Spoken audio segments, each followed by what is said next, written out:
All right, first and foremost, we give all praises, honor, and glory unto the Most High God, Yahweh. We do so in the name of His only begotten Son, who the world calls Christ, Yahweh Shai, Ashar Kadash, YASHARAHLA, Shabbat Shalom, and whatnot. That's Brother Chief Priest Alazar Banoya, aka the Guerrilla Hebrew. Brother SICARRI Banoya. All right, and we ready to go into this new moon class on this new moon, this new month. We got the Feast of First Fruits coming up in the spirit here in a couple weeks during this month. Of course, a month is dictated by the moon. That's where you get the word month from, moon. All right. So we got that coming up in a couple weeks, but this is just a new moon of the month, our first day of the month in the spirit, and we want to tackle some topics in the spirit this week. We'll open up the floor for questions after we're done with tonight's lesson in the spirit. But we want to deal with this week is Donald Trump and all that's been going on with the situation in the quote unquote Middle East. You have first Donald Trump walking away from the Iran nuclear deal. All right. So, matter of fact,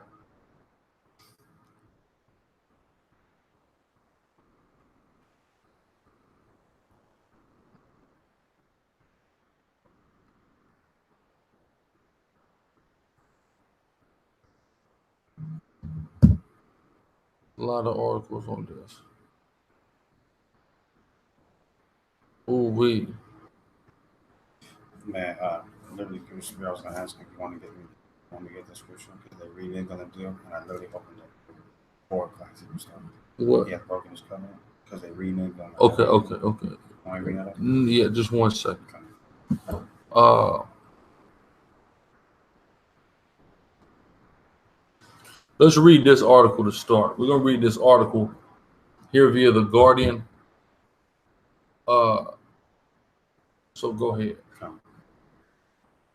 It says, last week, Donald Trump made one of the most reckless moves of his presidency, withdrawing from the Joint Comprehensive Plan of Action, or JCPOA, also known as the Iran Nuclear Agreement. With this decision, the president discarded years of hard work by our diplomats who had obtained an extremely rigorous set of restrictions and inspections guaranteeing that Iran would not obtain a nuclear weapon. Okay, right, which they've already had their nuclear program, right? Go ahead.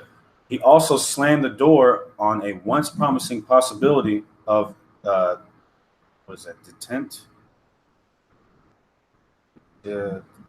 between the U.S. and Iran. It's important to understand that the JCPOA is not just an agreement between the U.S. and Iran, but one negotiated alongside our partners in the P5+1. P5+1. These are 5 countries. Read. It's really 6 now. Go ahead. The UK, France, China, Russia, and Germany. So you have 5 countries that have all agreed to stifle the development of an Iranian nuclear weapon. Go ahead. It says, and endorsed by the United Nations Security Council. Go ahead. Trump's withdrawal further deepens tensions with our most important democratic allies. France. With what? Our most important democratic allies. Hold what you got. Revelations. There you go. See, this is all happening, and the Most High God is, all praises to the Most High Yahweh in heaven. That the Most High is due all the praise, honor, and glorification. And the reason is because there was men that existed on the earth a couple thousand years ago. And those men, he showed them things. And the men didn't understand fully the things that they saw. They saw similitudes. They saw visions. They had dreams of things and places and peoples and empires that had not existed at the time that they were given these visions. But the Most High God gave them these visions, played them in front of them like a movie, These men wrote these visions down. They left these visions behind. So us here in these latter days, as the descendants of the Hebrew Israelites of old, could find them and read them and know exactly what was going to play out today. The Most High God is so powerful. Get the Most High in here. The Most High God is so powerful and wonderful and beautiful and magnificent that he's given all of this to us. In the mouth of babes, of niggas and spicks, of high school dropouts, of ex-convicts, convicted felons, gang members. What America would say the dregs of society is. The Most High God has given us the understanding that he gave to our forefathers and wrote in this book that nobody wants to believe, this book that everybody calls us crazy for believing in, this book that everybody says the white man wrote it. Oh, man wrote it. It's corrupt. I could go in the book and read verbatim what is happening in the news. That's right. This book, the last page of it was written 2,000 years ago. But I'm reading about today as if I'm watching CNN. Right. It's so powerful. All praise Yahweh Shemel. Shall I go ahead? This is the book of Revelation, chapter 17, verse 16. It says, "And the 10 horns." And the 10 horns, read on. Which thou sawest. The 10 horns. This is Europe. This is the power structure of Western Europe. Read. "And the 10 horns which thou sawest upon the beast. These shall hate the whore." These shall what? Hate the whore. These shall hate the whore. Who is the whore? America. Right. And no one else. The whore is the United States of America, man. That's who the whore is. And that whore is beginning to be hated. That's right. By the horns in which was once allied to it. They're starting to get mad. Man, you messing up. The horns know Iran has power. Right. Has so much thermonuclear power that they could wipe each and every one of them off the face of the earth in conjunction with Russia, India, China, Syria, Pakistan, right? Right. They're familiar with this. So they don't want no smoke with Iran. America is going out of its way to goad its enemies into war, man. The title of this article that we're currently reading is Trump backing out of the Iran nuclear deal puts America on the path to war. And it's so beautiful and people can't understand it. But why can we understand it? Because we've been given the word of God. Right. And not only have we been given the word of the Most High, we've been given through the spirit of the Most High understanding of this word by Shema Mashiach Yahushua.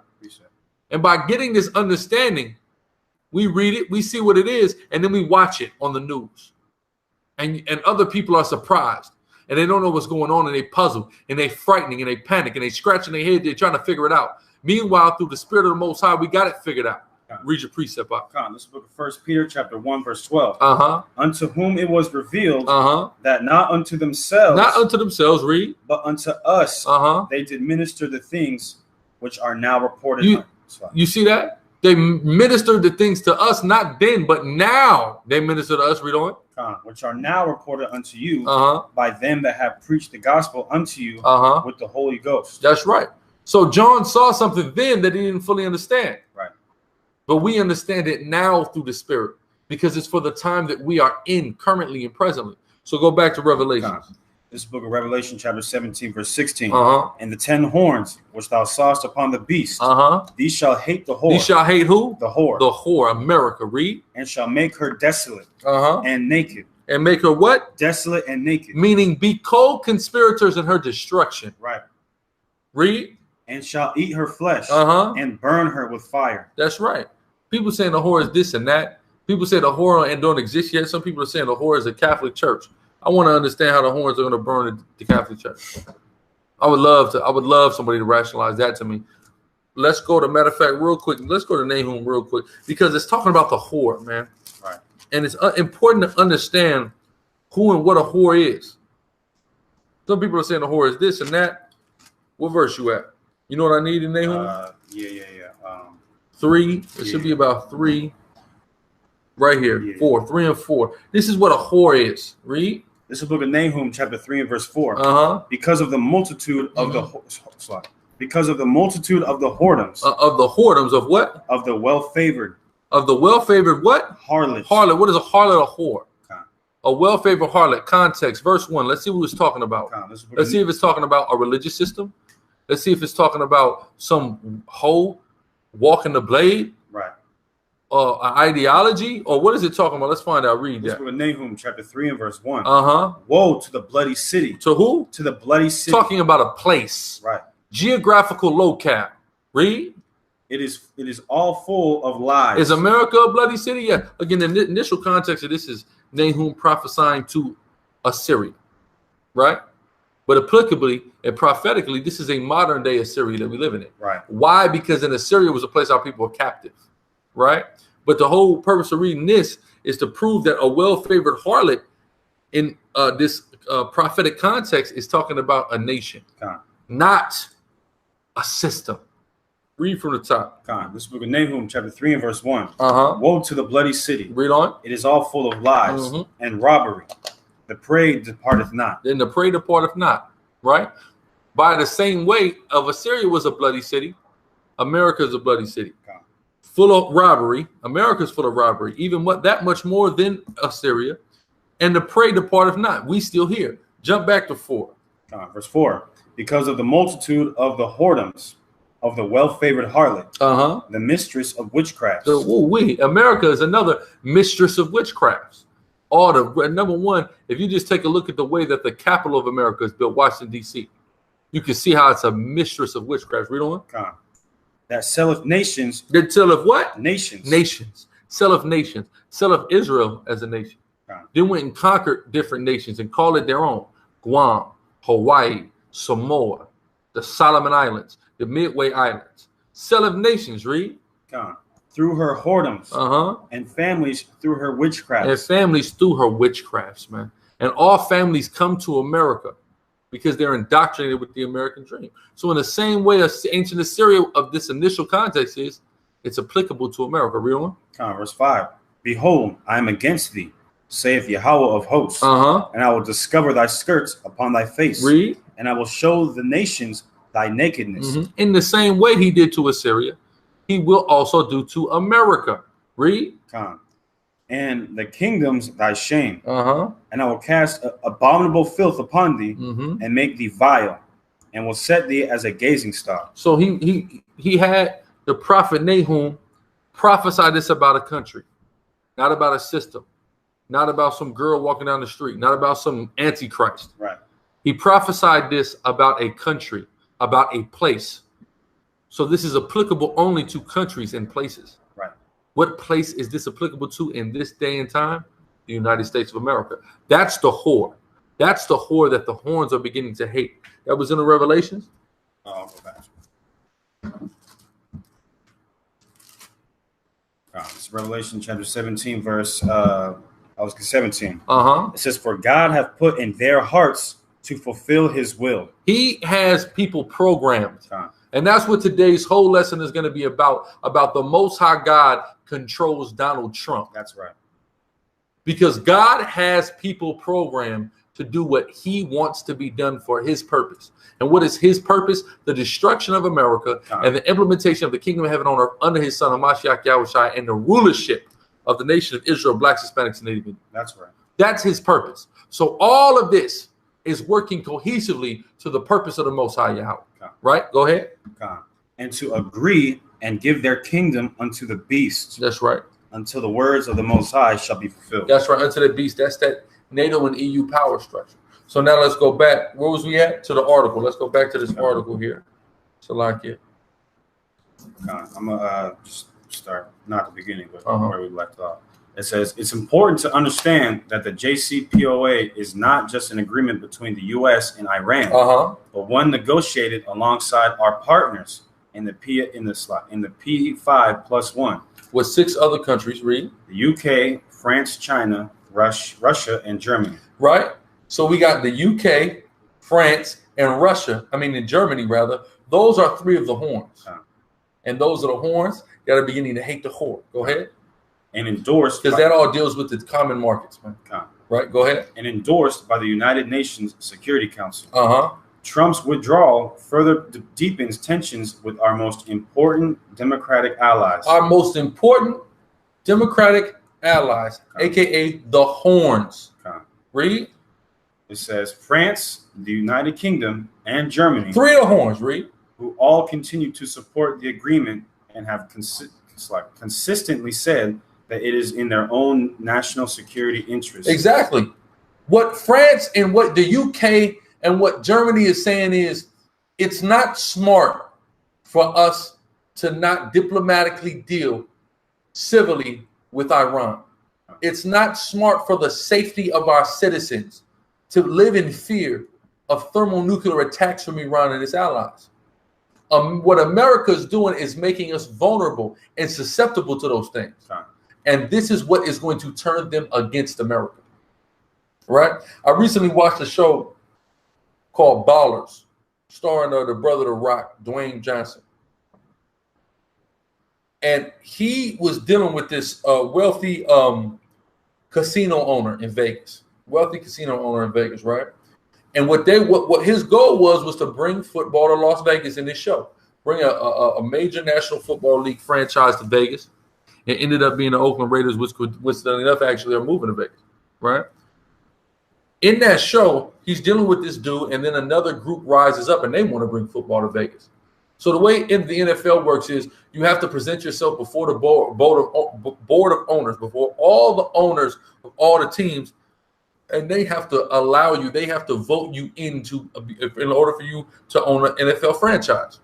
So now you have two groups that are rival bids. At the last second, the white man that Rock was dealing with from Vegas, the casino owner, who was with him every step of the way up until the day before negotiations and presentations to see who would get picked, said the odds are stacked against us so much with this rival group that I'm now pulling out, I'm leaving you, and I'm going to the rival group. Last day, ain't that the devil? Right. But that's what these devils are going to do. Yes, America, you've been so powerful and mighty, and it's been expedient. You whooped our ass in wars of past, right, and it's expedient for us to be in bed with you. But it's going to come a time very soon that Russia and Iran and China and their allies are going to have so much clout and so much firepower that it would be insane for the likes of these horns to continue on with you. So they're going to turn against America. But the problem is they still going to get hit, and it's still going to be war. But they are going to try to turn against America to not get caught up in the backlash of America going against the four horns. But the four horns are still going to get these four carpenters. Because who are the four horns? America, Britain, France, Spain. Those are the four horns. And the four carpenters are coming to remove the four horns, which are Russia, Brazil, Israel, India, and China. Man. All right? That goes into Zechariah 1, but go back to that. It says, France, the UK, and Germany, who all continue to support the agreement. They all continually support that agreement to try to stifle Iran's development of thermonuclear weaponry. Read. And have consistently said that it is in their own national security interest to see it upheld. If I may. Go ahead. Literally on CNN today, going into the Palestinian, how they were getting killed out there in the land of Israel, right? One of the analysts on CNN said basically, and he literally verbatim said, this is literally like America just trying to hurry up against Armageddon. He verbatim said that. So America wants to hurry, and it's true. But why? The question is, because this is how puzzling that all these other countries are, and the reporter is, why is Donald Trump doing this? Why would he speed up this inevitable thing that we've been trying to delay and stop so much? I'll tell you why. Because the Most High God is speeding up his program. That's right. That's the only reason. No other person would be this stupid. Right. Obama was getting punked left and right in these situations. Punked out. Because what was he trying to do? He was trying to stop this. Right? Trump gets in, he's trying to go head first. Because the Most High God is controlling him, man. That's right. Read. It says, Trump also rejected the advice of his own top national security officials. He said that he don't even listen to Americans, man. The nigga doing what he wants, man. Right. And that's why we love Trump. Why do we love Trump? Because he's going to get this thing started, man. That's Lord willing. We believe it the way he's moving. So hopefully it's him. Hopefully he's the one the Lord chose to kick this thing off. You had some idiot black woman on CNN saying that Donald Trump is basically essentially the reincarnation of King Cyrus. Yeah. No, honey. That's not who he is. He's like a modern day Nebuchadnezzar. All right. Cyrus them is getting ready to. She's talking about Cyrus. Cyrus them is who he just stepped away from at the table. No, exactly. And they get ready to. Cyrus is Assad in them. Not Assad. That's Assad in Iran, if I'm not mistaken. No, Assad is Syria. Assad is Syria, Salakia. I forget the nigga in Iran. Used to be Ahmadinejad. Used to be Ahmadinejad. It's somebody else now. That's the modern day Cyrus, if anybody's Cyrus. Not that devil Trump, man. He's the leader of Babylon now. Go ahead. It says Trump also rejected the advice of his own top national security officials. That's powerful. Go ahead. Like the Joint Chiefs Chairman. Salute to you, Trump. Go ahead. It says like the Joint Chiefs Chairman, General Joseph Dunford, and Defense Secretary James Mattis. He's literally, this man has never been in any kind of military, never been involved in any form of politics, and he's getting advice from generals, right? People that have been involved in these situations for their entire lives, and he just okay, and then go do something totally. And that ain't the most I put spit on. That's God, man. That can't be nothing else. Go ahead. General, right? It says both of whom have repeatedly stated that staying in the agreement is the national security interests of the U.S. nuclear non-proliferation and national security professionals. So, like, we'll be answering questions after the lesson. After the lesson, go ahead. Around the world share that assessment. So everybody says that Trump is a damn fool for doing this. So what does that prove? That God is controlling him and steering him to his purpose. That's clear, right? Keep going. It says, just as he has done on the issue of climate change with his withdrawal from the Paris Climate Accord, Trump has chosen to ignore the overwhelming expert consensus and sided instead with a small ideological faction with disastrous consequences for our global security. Go ahead. Which is destruction of America. That's beautiful. We love it. It says, withdrawing from the JCPOA also seriously harms the U.S.'s ability to negotiate future non-proliferation agreements. Meaning they're never going to be able to stop anybody from having nukes. That's what that means. Go ahead. Such as one with North Korea. Yeah. Which, again, Iran has got their nukes. They've been developing them, and they're going to keep developing them. And guess what? North Korea, they're successfully, according to their state TV, they've developed their nuke. Their nuclear program is all the way ready. Right. Meaning what? That's why they're sitting down with South Korea now. Because they have something they can sit down at the table with. See, these smaller countries, these Irans, these North Koreas, these Russias, what they understood is when America dropped Hiroshima and Nagasaki, they changed the game. Right. No one ever did that. Get Revelations, the many miracles. They shall make fire come down from heaven. Leah's Revelations 13. America changed the game. Went everybody into hiding. That's Isaiah the 14th chapter expounds on that. Is this the man that did weaken the nations, it says. That's what America has accomplished. They've scared everybody. So what do nations do now that want to come to a table, that want to be taken seriously on a global scale, that just don't want to be the punk of America? They built their nuclear program up. Okay. And now they say, when I sit at the table with you, you're going to respect the things that I say. Right. Why are you going to respect the things that I say? Because I have the same firepower that you have. If me and you both have a gun, I got to talk to you now. You got to do a negotiation now. How we going to walk about it? If I got a gun and you don't have a gun, nigga, sit your ass down. Right. You're at my mercy. Right. But if we're both armed, it's either one, we're going to sit down and negotiate disrespectfully, and we both live, or we're going to have a showdown, and the quickest straw is going to win. Yep. And that boy got an itchy trigger finger up there in North Korea. I'm going to tell you that right now. He was raised with an itchy trigger finger. His daddy had an itchy trigger finger, man. So how much more his? You shall know a man and his children, right or wrong? That's right. Go ahead.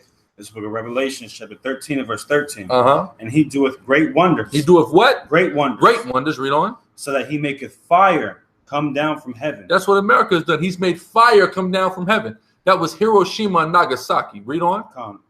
That he make fire come down from heaven on the earth in the sight of men. Everybody saw that. And it made everybody scared. Isaiah 14. It made everybody frightened. Every nation frightened. So the nations that wanted to be taken seriously, they went and got armed. They went and got armed, and they went and got ready to take it to America if they had to. And now they're ready. Russia's ready. North Korea is ready. Iran is on the way to being ready. China's ready. You see what I'm saying? That's what's happening right now. All according to biblical prophecy. It's all lining up beautifully through the Spirit and power of the Most High. Right? You got what I need? 14. Is this him that did weaken the nation? Go ahead. Yeah, this is the book of Isaiah, chapter 14, verse 16. Uh-huh. They that see thee shall narrowly look upon When thee. America falls and you see this white man in America, you're going to narrowly look upon him and say what? And consider thee, saying, Uh-huh. Is this the man? Is that the guy? Read. Is this the man that made the earth to tremble? Is that the man that made everyone scared when he dropped Hiroshima and Nagasaki? Is that the man that was punking nations for decades, for half a century? Read. That did shake kingdoms? That shook kingdoms. Shook Japan when it dropped them bombs upon it. Read. That made the world as a wilderness? That made what? The world as a wilderness? That's what the bombs did, man. They made Hiroshima and Nagasaki as a wilderness. Read. And destroyed the cities thereof? And did what? And destroyed the cities thereof? That's what I'm saying. That's clear what it's talking about. Read. That opened not the house of his prisoners? Got us locked up. Is that man? Yep. That's America, man. Yep. That's what it's talking about. And it's going to be destroyed, thus saith the Lord. That's right. So what you see now is the foundation of all of that being laid. Right? Go ahead. More on that? No, that's it. Go back to the article. Okay. And real quick, as when it says that opened not the house of his prisoners, when you look at the statistics, America has the most prisoners by far out of any nation, like doubled, more than tripled, I want to say, than the second place. They got more places locked up than certain countries got populations, man. Yes. And they all, our people, the Israelites. Go ahead. It says, withdrawing from the JCPOA also seriously harms the U.S.'s ability to negotiate future non-proliferation agreements, such as one with North Korea. Why would any country in the world sign such an agreement with the U.S. and make the tough concessions that any such agreement requires if they thought that a reckless president might simply discard that agreement a few years later? So what does that mean? This reckless president is hurting the negotiation power of the United States of America as a country forever. Even if it doesn't happen when Trump is in all, this is because we don't know. We're hoping it happens during the Trump administration. Right. We hope so, but it may not happen. It could drag on past that. But what Trump is doing now is so beautiful because it is damaging the negotiation validity that America will have moving forward, because they'll say, well, they'll put anybody in that goddamn office. Right. Exactly. They put any asshole in that office. So guess what? Even though you may be a sensible president, you ain't gonna be around more than 8 years. So guess what? 8 years down the line, another asshole like Trump can rise up, get put into that Oval Office, and then we have somebody who's recklessly gonna disannul our agreements. Right. So you know what? We'll keep our nukes. Go ahead. See, that's the thing. When you hear about Iran developing this nuclear deal with America, you have to understand. Some people say, damn, man, this is supposed to happen, A, B, and C. No, damn that. The Most High purpose is going to happen. So he's going to put Donald Trump in that office. He's going to make Donald Trump radical and hateful and not give a damn. And it's beautiful that he's doing it, because what Trump is doing, it's trickling down, and it's furthering so many of the purposes of God. This being one of them, making the nuclear war come closer, making the horns hate them, but also making the tribes come together, man. Where black and Hispanics can look at each other and say, man, this cracker hates all of us. That's right. Right? We got to come together, man. They're against us. Read. It says, to be clear, Iran is engaged in a lot of bad behavior, including backing dictator Bashar al-Assad's war against the Syrian people. Support for violent extremist groups like Hezbollah in Lebanon. Oh, Hezbollah. They just hate Hezbollah. Right. They just hate Hamas. Right? Read. It says, and Hamas in Palestine. But what? Iran loves Hamas. Iran loves Hezbollah. Those are their allies. Those are their Muslim brothers. Right. Right? They're going to back them. Read. It says, and human rights abuses inside, it says, and Hamas in Palestine, and human rights abuses inside Iran. It's so hilarious. They're talking about human rights abuses. Where's the rights of those Palestinians that were murdered today? Right. Where were their rights? We're talking about human rights, civil rights abuses. Israel is abusing the people of Palestine every day. No one says anything. Hamas are the bad guys, right? But the Israeli government is mass murdering Palestinians. But nobody says anything. But Iran got the bad rap, right? Go ahead. It says, however, if we are genuinely concerned about these Iranian policies, as I am, this is the worst possible course. This is the worst thing. Basically, they're saying, what's the worst that can happen? What Donald Trump just did is the worst that can happen for this country. Right. If you love this country, if you care about this country, if you want the success and the prosperity of this country, then you have to absolutely hate what Trump is doing right now. You have to take a look at the moves that Trump is making, and you have to loathe them. You have to find them disagreeable. But we find them great, and we're happy. We praise the Most High for what Donald Trump is doing because we see the prophecies. Read. It says it will make addressing all of these other issues harder.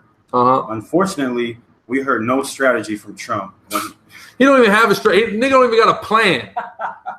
Listen, I'm just not a part of that deal. I can't do it. I'm walking out at the boardroom like I've done so many times. Go ahead. It says, unfortunately, we have heard no strategy from Trump when he announced his decision. There's nothing strategic about it other than I'm ready to go to war. Read. Just the usual bluster. Yeah, I'm not surprised. Go ahead. It says, bluster and Iran bashing will not get us to a better future. No, it's going to get you with no future. Right. Thank the Most High. Read. Right.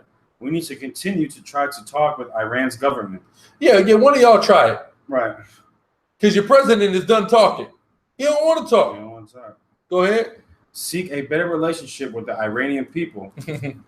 Yeah. That'll happen. And a more constructive role for Iran in the region. Trump's approach makes achieving those goals more difficult. It has already emboldened the regime's hardliners, who are much more comfortable dealing with a hostile America than with a reasonable peace. Yeah, they not. Iran is comfortable. Right. They want America to be hostile because they don't like you. That's right. They want any excuse to blow you up. And that's beautiful because the Most High is putting that spirit on them. The spirit of war is out here, man. The spirit of death is in the world right now. With them 52 Palestinians dead, Iran want to turn it up. Trump want to turn it up. Go in these American cities, man. It's all kind of gang wars and all kind of murders that's going on all over the place. Brother, on his block, Brother Captain Tazamah, 5 people were shot on his block at one time. This week, 5 people at one time shot on the block. Night before that, 2 murdered up the street. You see what I'm saying? They ain't had that type of a firefight in San Diego in a time, right? So it's all kind of murders and all kind of shootings that are going on everywhere in the damn world right now. Why? Because that spirit is out here. Because the Most High is sending spirits to control that, to amp all of that up. And then we're going to get more into that because that's what's motivating Trump and controlling Trump is the Most High God and him sending spirits out, angels out to influence people. That's how the Most High God works to his purpose, right? So read. It says, after 17 years of war in Afghanistan and 15 years of war in Iraq, the American people do not want to be engaged in never-ending wars in the Middle East. Well, you know what? Here's the difference between Afghanistan and Iraq. These niggas got nukes. Right. They said Iraq had weapons of mass destruction. Didn't recover one. They're scared of Iran having weapons of mass destruction. And Trump walking away from this table ensures that they have them. Go ahead. They do not want to draw into a Sunni Shia, Saudi Arabia, Iran regional conflict. But I am deeply concerned that that is exactly where President Trump is taking us. If anyone were inclined to dismiss those concerns, I would remind them that Trump's newly installed national security advisor, John Bolton, wrote an article a few years ago entitled, and he says, quote, "To stop Iran's bomb Iran," end quote. Oh my God. Hold on.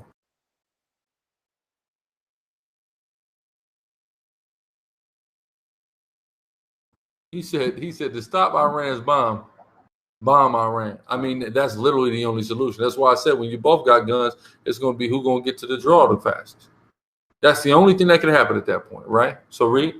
It says, by withdrawing from the nuclear agreement and making clear their goal of escalation, Trump and his administration seem to be creating their own excuse for doing exactly that. You see that? War. Spirit of war is out here, man. That's right. Spirit of war. Right? It's a year of war. It's a year of prophecy and war. Prophecies about war. That's what this year is about. We said at the top of the year in the spirit, right? Us and others, all right? But that's it on that article? No, there's a lot more. All right, go keep going. It says, we should remember that the road to the Iraq war did not simply begin in 2003. It was laid down brick by brick over a number of years with policy decisions that might have seemed relatively small at the time. All at the time. See, that's how this works. It all seems small. Like a brother, Sergeant Shamar was telling me about the show Mr. Robot he be watching, right? Come on the USA Network. And he was telling me that in Mr. Robot, like you're watching the show and you know what's going on and that's what you're paying attention to. But over the course of time, over the seasons, you'll see things like gas is $10, austerity measures, curfew. Like if they don't stop, yeah, they don't stop and there's a news thing that says this is going on and they're not amplifying it, but it's just being eased in. Right. Through the life of the show, right? Go ahead. It says, it's a lot.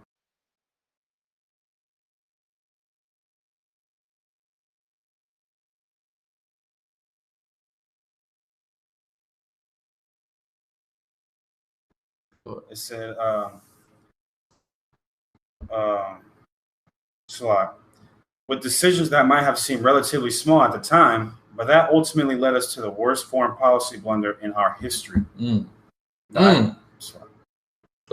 It says the Iraq war had enormous unintended consequences that we are still dealing with today. No, very intentional consequences. There was nothing unintended about the consequences of the Iraq war. George W. Bush knew exactly what he was doing. Go ahead. It said, and will be for many years to come. Indeed, one of those unintended consequences was the empowering of Iran in Iraq and elsewhere around the region. It is folly. You see that? So it's just showing you that going even back to what Bush did, it empowered Iran. Iran was empowered. So the Most High used all these presidents that you guys hate. God is using them. Right.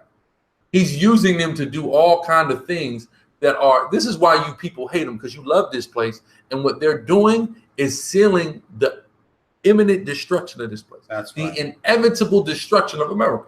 Read. It says, it is folly to imagine that. It is folly, right? Go ahead. Having unleashed these problems through the misuse of military force, we can solve them in the same way. You see that? You ain't gonna have enough military force when it comes down to it. All right, Iran is not gonna make the same mistake Iraq did. They're gonna have nukes. They're gonna shoot back. They're gonna have the ability to shoot back. That's right. Read. It says, yet President Trump's says bellicose, B-L-L-I-C-O. I don't even know what the hell that is. Yeah. President Trump's bellicose speech last week clearly seemed to shift American policy toward the same goal of regime change that underlay the Iraq war. Real American leadership and real American power is not shown by our ability to blow things up, but by our ability to bring parties together. Yeah, no, real American power is blowing things up. I don't know if you know that or not. America are the greatest terrorists that you've ever seen, next to God. And you're going to see God rain down terror on America very soon. That's right. Go ahead.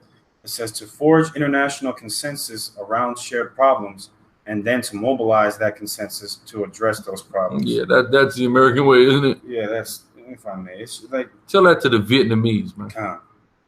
Like these crackers just think America is just this big peacemaker, and every time there's a problem, just go to America and we're going to sit. America's going to sit everybody down in a round table. Let's fix it. Let's talk about it. Meanwhile, America's bombing the piss out of little ass Middle Eastern countries, man. Right? But they're bully. Right. I'm gonna keep going. It says that is what the JCPOA did. Unfortunately, President Trump has now chosen to put us on a very different, more dangerous path. It's the end of the article. That's beautiful. A more dangerous path. That's to war. That's to the imminent destruction of this place. That's right. Again, all praise Yahweh Shem Yahushua for that. Right. It's beautiful. It's so beautiful. The Most High is just working so perfectly. And we're gonna get the scriptures on it. Let's go to Isaiah 14. You was just in there. I'm in there right now. Boom. 14 and 24. I'll start there. This is the book of Isaiah, chapter 14 and verse 24. Yahweh of hosts hath sworn. Has sworn. Go ahead. Saying, Surely as I have thought, so shall it come to pass. How the Most High thinks, it should happen. What the Most High thinks, he brings into existence. He thought for the destruction of America through the means of Russia, Iran, and their allies. It shall happen. So he's using Donald Trump as one of the catalysts in order to do it. Right? That's it on that? No, there's more. Go ahead. And as I have purposed, so shall it stand. He has a purpose.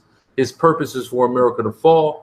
His purpose is for America to fall by lands that in ancient times were called Gog, Magog, and Persia, now are called Russia and Iran. And by those means will this place fall because God said so. Right? Go ahead. A little bit more. I'm on to verse 27. It says, for Yahweh of hosts hath proposed, and who shall disannul it? Nobody's going to disannul it. You people are yelling at Trump. How stupid can you be? Why would you do this? Here's Trump for no reason, no explanation, has no strategic purpose for why he's doing what he's doing. He's just doing it. Right. Because God purposed. That's read. Right.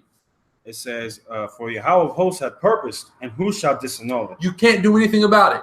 So Trump is doing things that the average person finds totally illogical, and you should find it illogical. But guess what? He's doing it because God wants him to. That's right. God wants America wiped off the face of the earth. If that's right. not evident by Trump's actions, I can't tell you what is. That's right. Go ahead. And his hand is stretched out, and who shall turn it back? That's it. That's absolutely it. Proverbs 16:9. You're all right. This is the book of Proverbs, chapter 16, and verse 9. It says, a man's heart deviseth his way. A man's heart deviseth his way. But Yahweh. So Trump had plans to become a president. He had thoughts. He had dreams. He envisioned what would occur when he had the power. But what? It says, but Yahweh. But the Most High, read. Directed his steps. The Most High directed his steps a different way. To his way, to his purpose. Job 12:10. To his purpose. That's what's being fulfilled. And it's making white people everywhere lose their goddamn mind because their precious America its days are numbered. Clearly. Right? Read on. Job 12, I'm going to start at 9. It says, who knoweth not in all these that the hand of Yahweh hath wrought this? In whose hand is the soul of every living thing. The Most High is in control of every living thing. Read. And the breath of all mankind. You see, in the breath of all mankind. His soul, his hand is controlling every living thing. So he's fully controlling Donald Trump at this point for his purpose. Psalms 115:3. I'm going to go to verse 14. It says, behold, he breaketh down, and it cannot be built again. He shutteth up a man, and there can be no opening. Verse 17, it says, he leadeth counselors away spoiled, and maketh the he leadeth what? Counselors away spoiled. All of Trump's counselors come. No, don't do this. He led them away. Trump ain't hear none of that. Go ahead. It says, and maketh the judges fools. Damn fool. He's the judge of this country, Trump. A damn fool. Nobody gonna dispute that. Even the supporters don't want to stand by this Iran madness, right? They sit on that. I mean, there's more, but we can go back. Yeah, Psalm 115:3.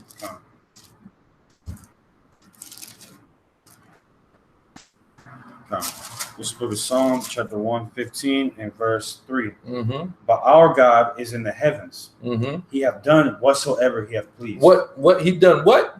Whatsoever he hath pleased. The Most High God, Yahweh, would do exactly what he wants.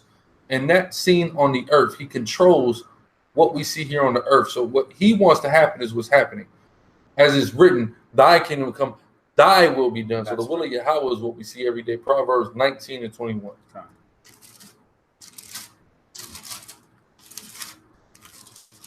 This is the book of Proverbs, chapter 19 and verse 21. There are many devices in a man's heart. Many devices in your heart, read.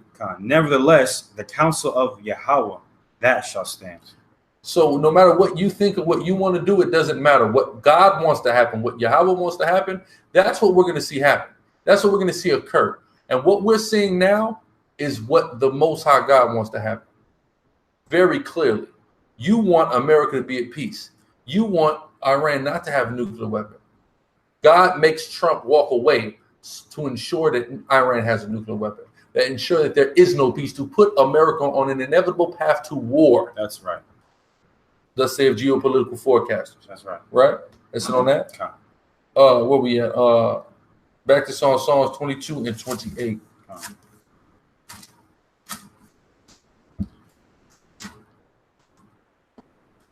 The book of Psalm chapter 22 and verse 28. It says, for the kingdom is Yahweh's, and he is the governor among the nations. That's right. The kingdom is Yahweh's, and he is the governor. So you think that you have governors and kings and presidents up, but truthfully, the Most High God is the president. He's the governor. He's ruling things. Read it again. For the kingdom is Yahweh's. The kingdom. All of this is the Most High's. Read. And he is the governor among the nations. That's right. The governor among all nations. Who controls all nations? Who is the dictator? Who is the supreme emperor? The Most High God, Yahweh. He making all these judgments. He making these things happen. What he wants to do is what Trump is doing. Donald, I need you to walk in there. I need you to walk away from this deal. Right. I need you to get ready for war, because that's what's inevitable at this point. Listen on that. Daniel 4 and 17.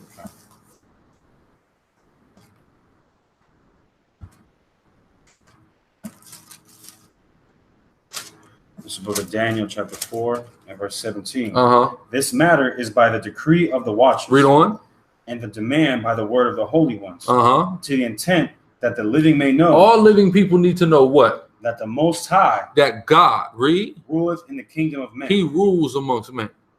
Read. And giveth it to whomsoever he will. And he gives rulership and dominion to whomever he wants. So he put Trump in power. Read. And setteth up over and set up in rulership, read, the basis of men, the lowest level men on earth. So Trump, as an Edomite, as the devil the Bible speaks of, as a vile, hateful beast and monster, is the basis of man. That's right. But God set him up for his purpose. That's right. Because there can't no rival of this country, with him sitting in that office, want to do anything but destroy this place.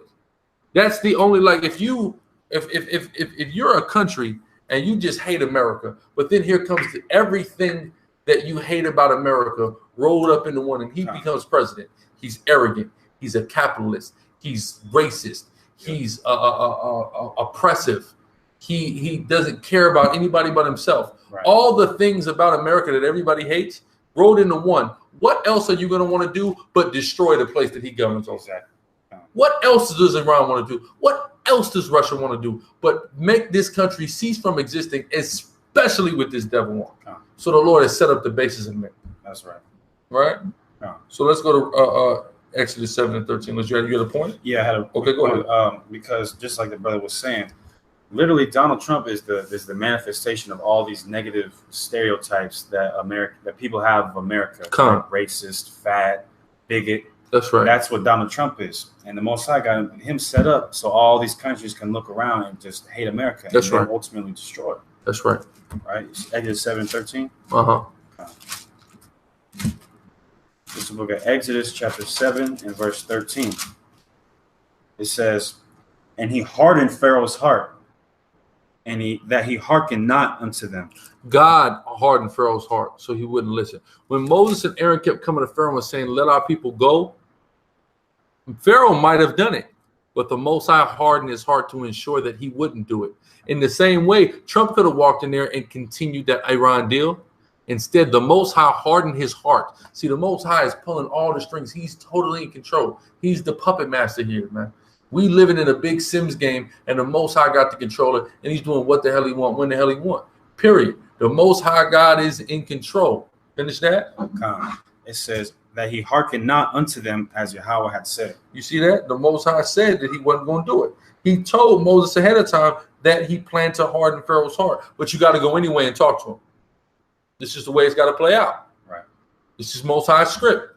You got to go and you read a movie script. You got to go and talk to this guy, try to get him stop from killing this guy. But guess what? He's still going to do it anyway. That's how the script. That's how the movie's going to play out. You read the script. You just playing your part. You know what's going to happen, but you just playing your part.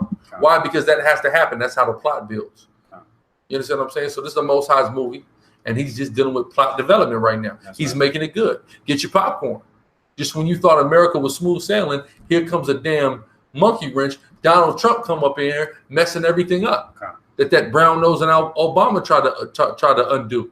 Here come Trump now, shaking things up, and it's beautiful. Right? Just in on that or precept? Go ahead. And just going into, brother, Donald Trump hardened in his heart, just how Pharaoh was. Right? That's right. This is Job 9:4. He is wise in heart and mighty in strength, talking about the Most High, who hath hardened himself against him and hath prospered. So what does that mean? Donald Trump is not going to prosper. He's going to get this place burned down, most likely. Right? I mean, this place is going to burn. We just don't know under whose regime. It may be on the Trump. It may be on the later president. Hopefully, it's Donald Trump. Get the hell out of here. In his first tour, first 4 years, first term rather. Revelations 11:8, because we read about Egypt, Pharaoh's heart being hard. This is a modern day Egypt that we living in. So he's like a modern day Pharaoh. So it's the same type of scenario in the spirit taking place again. Read. This book of Revelation, chapter 11 and verse 8. And their dead bodies. And their what? Dead bodies. Read on. Shall lie in the streets. That's talking about us. Read. Of the great city, which spiritually is called Sodom and Egypt. This is that great city spiritually called Sodom and Egypt. Look around. All you see is sodomy or some type of Egyptian symbology. This is spiritually called Sodom and Egypt. 1 Kings 22 and 19 to 23. 1 Kings 22. 19 to 23. To understand how the Most High works and influences leaders, rulers, and nations, and controls them. Right?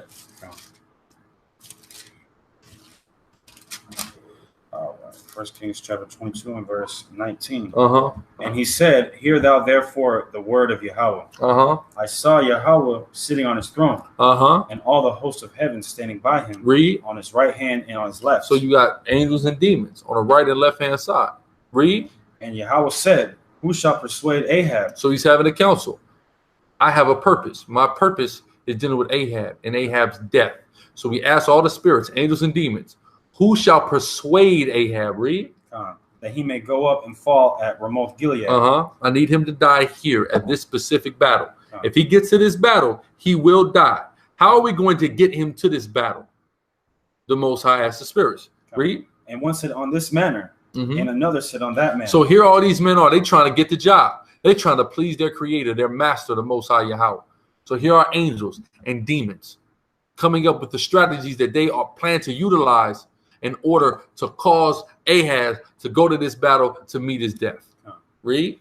And there came forth a spirit. Here comes a spirit. This is an evil spirit, a left-hand spirit. Read. And stood before Yahweh and said. See where he stood. He's a spirit. These spirits have a likeness.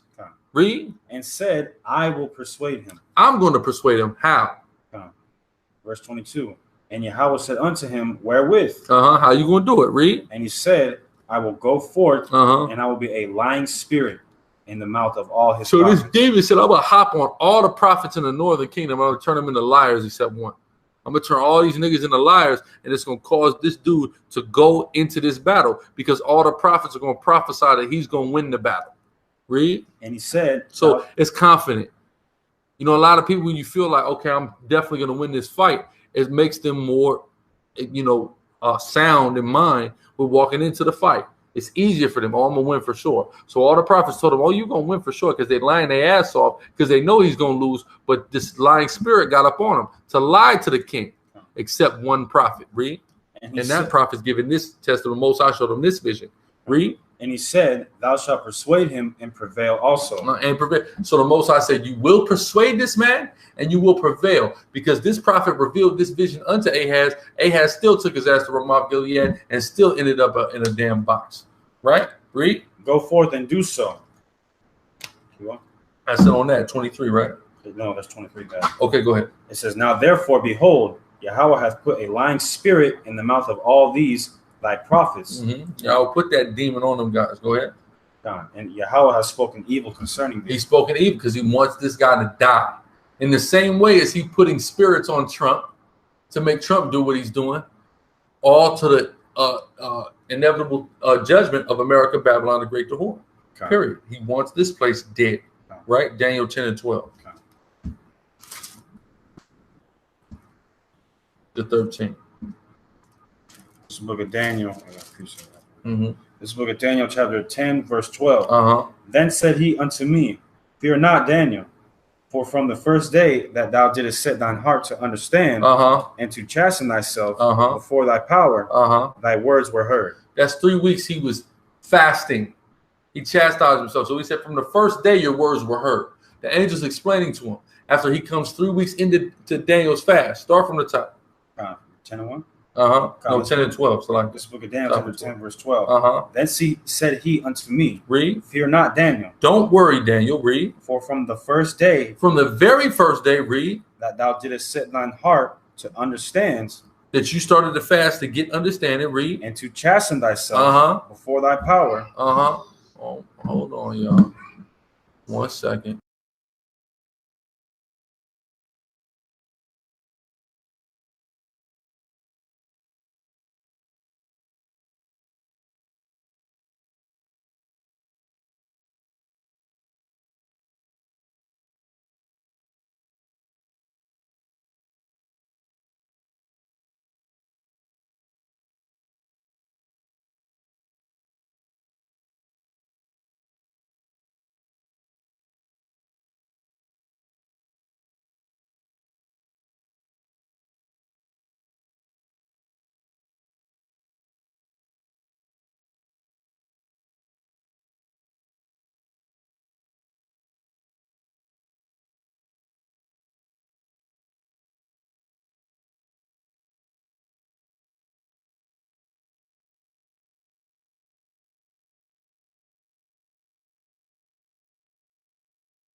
Salakia, man. Kids are crazy. So, where was we at? Daniel 10. Start back at the top of 12. Daniel 10 and 12. Then said he unto me, Fear not, Daniel. Fear not, read. For from the first day that thou didst set thine heart to understand. From the first day of your fast, read. And to chasten thyself before thy power, read. Thy words were heard. The Most High heard you. And was going to bring you understanding. Read on. From the first day, mind you, he's 3 weeks in. Read. And I am come for thy words. I'm here to give you understanding. That's what the angel's coming for. Read. But the prince of the kingdom of Persia withstood me 21 days. But I've been caught up because I've been trying to influence the prince of Persia to do what I need him to do, which is ultimately go to war with Babylon and become the next world power. But he withstood me. He resisted for 21 days. Meaning it's like the angel was putting thoughts, like you might get a thought, go to the store. Go to the store, man. Come on, you need to get your ass up, go to the store. But you never go. The thought is getting put in your head, right? But you're resisting it because it deals with the power of the spiritual entity that's influencing you. That's what it deals with, and it's going to elaborate further. Read. But lo, Michael, one of the chief princes, came to help me. He came to help. This angel was struggling with influencing the prince of Persia. So Michael had to come and influence and assist him in influencing him to get the job done because he is a lower level, lower ranking angel than Michael.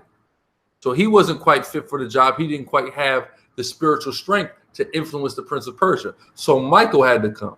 And Michael, under Yahushua and the Most High, he got the most power. So, of course, he was able to get the job done. Read. And I remained there with the kings of Persia. And he remained there to influence these rulers of Persia, to be there and influence them and make sure that they go to war with Babylon and conquer them for the purpose of the Lord. Read. Now I am come to make thee understand. Now that I'm done with that, for now, I'm here for you, Daniel, to make you to understand some things that you've been fasting for. Go ahead. What shall befall thy people in the latter days? To tell you what's getting ready to happen to your people. What verse you at? 14. All I needed was 13. Skip to 20. Verse 20. Then said he, Knowest thou wherefore I come unto thee?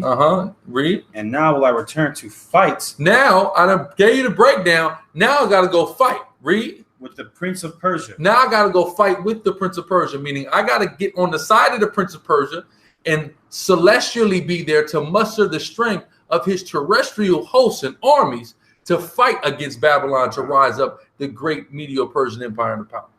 This is what the angel is doing. So it's showing you that these entities, whether it be a demon on the left hand or an angel on the right hand, the Most High God utilizes them to influence people, but especially world rulers and world powers. Right. Donald Trump is no different. Oh. Right? Keep going. That's 20? Yeah, there's more than that. Oh, more on 20. On 20. Oh, go ahead. It says, and now will I return to fight with the prince of Persia. And watch this. Read. And when I am gone forth. And when I'm gone forth, read. Lo, the prince of Greece shall come. He's saying, then after I'm done with them, right. with Persia, then the prince of Greece is going to rise up, meaning Greece is going to be the next world power. Okay. Now go to the next chapter. Read 2 to 3.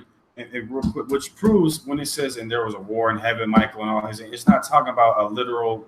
You think that the angel was literally going to the prince of Persia and boxing him? Like, come on, bro. Let's be honest here. Well, no, the war in heaven with Michael and the angels fighting against the beast is literally going to be. Well, no, the Christian church will say that's like Satan and the angels fighting. Yeah, they don't fight. Yeah. Number one, to tell you in Jude that when Satan was encountered with Michael, all he had to say was Yahweh. All he had to say was the name.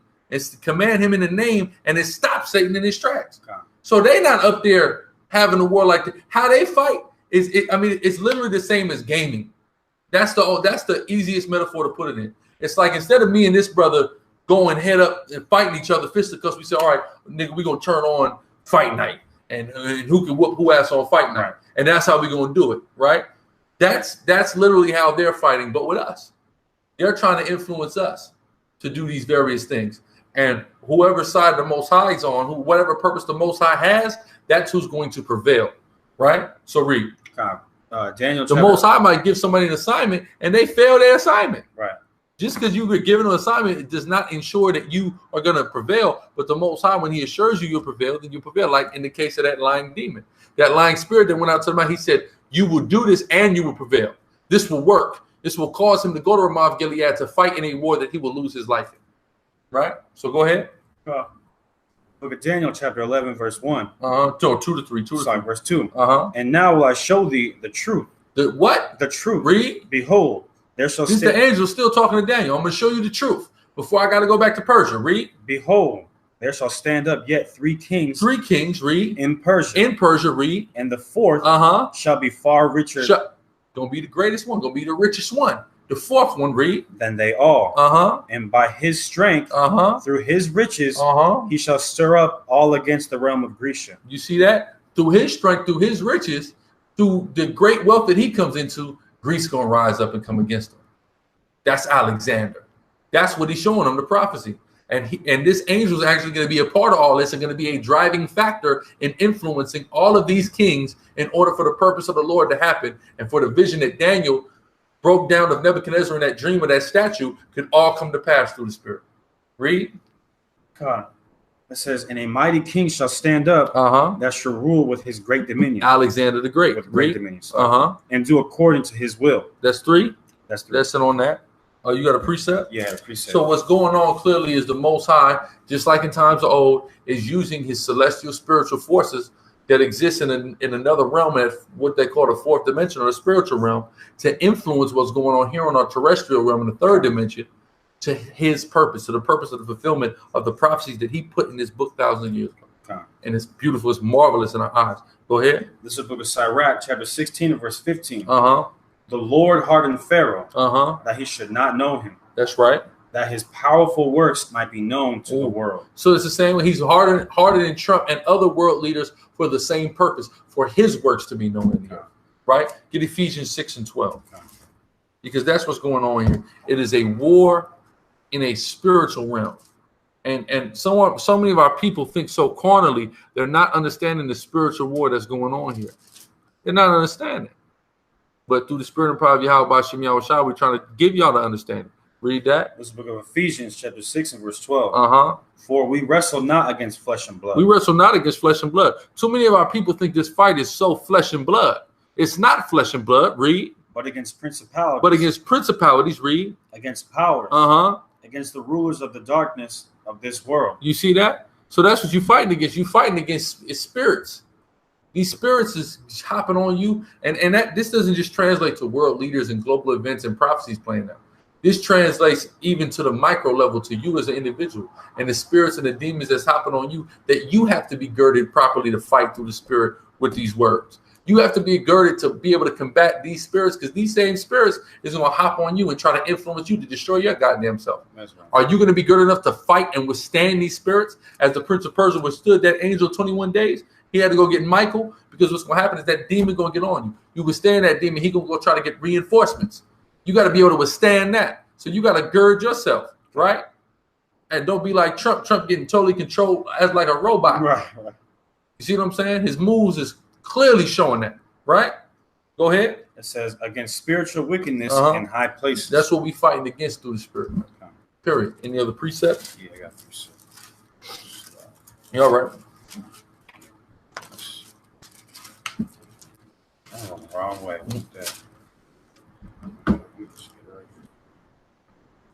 All right. Salah. All right. What's going on? This is the book of James, chapter 1 and verse 12. Blessed is the man that endured temptation, for when he is tried, he shall receive the crown of life. There you go. Some guys is struggling with enduring temptation. You got to be girded in the spirit, man. Guys get weak. We all get weak at times. We all have what I call FAF, man. All right. And I'll say it frankly, it's called faggot ass feelings. Okay. Everybody will get in them feelings at times. When I say that too, don't get it twisted. I'm not talking about feelings of homosexuality. All right. What I mean by faggot ass feelings is you get emotional. Okay. You get hyper emotional. You get sensitive. All right. This thing ain't for brothers that's sensitive, man. Leave that to the sisters. Right. Right. You getting them, having them sensitive moments. You have to fight that with the spirit and power of Yahweh Hashem Yahushua. You have to not fall victim to that, man. You have to endure hardness as a good soldier, not as a sensitive hoe, man. I'm just going to come straight, right? So we'll open it up for questions. Open it up for questions. Okay. And then even Sirach, the second chapter and first verse tells you, when you come to serve the Lord, prepare your soul for temptation. There you go. If you ain't prepared, man, you know, you in the wrong game. You got to take a step back, reevaluate things, gird your ass up, man. That's right. I'll check the chat. Questions. We got it right here. If you can see it.